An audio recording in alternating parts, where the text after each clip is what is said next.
সকাল থেকে একটা পেয়ারও এখনো বিক্রি হয়নি, ঘরের বাচ্চারা না খেয়ে রয়েছে। হে আল্লাহ, তুমি সাহায্য করো। আরে পেয়ারা ভাই, অনেক খিদে পেয়েছে, আমাকে পেয়ারা খাওয়াও না। হ্যাঁ ভাই, অনেক খিদে পেয়েছে। বোন, আমার কাছে টাকা নেই। ভাই আমি কিছু জানি না, আমি পেয়ারা খেতে চাই। হ্যাঁ ভাই, আমিও পেয়ারা খেতে চাই। চল ঠিক আছে, আমি ভাইয়াকে বলে দেখছি। ভাইয়া, আমার ভাই বোনের অনেক খিদে পেয়েছে, একটা পেয়ারা দিয়ে দেন না। আরে টাকা? ভাইয়া আমার কাছে তো টাকা নেই, কিন্তু আমার ভাই বোনের অনেক খিদে পেয়েছে। আরে পেয়ারাটা দিয়ে দিই, ওরা তো আমার বাচ্চার বয়সী। এই না, ওই পেয়ারাগুলো খেয়ে নাও। ভাইয়া আপনাকে অনেক ধন্যবাদ, আর আল্লাহর কাছে দোয়া করি আল্লাহ যেন আপনার সবগুলো পেয়ারা বিক্রি করে দেয়। ভাইয়া, এই সবগুলো পেয়ারার দাম কত? সবগুলো পেয়ারা দেখি তো কত হবে।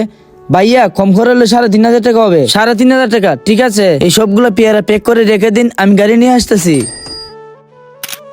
আর আল্লাহর কাছে দোয়া করি আল্লাহ যেন আপনার সবগুলো পেয়ারা বিক্রি করে দেয়। হ্যাঁ আল্লাহ, তোমার কাছে লাখ লাখ শুকরিয়া। আল্লাহ তাআলা সবসময় অসহায় ব্যক্তিদের সাহায্য করে থাকেন।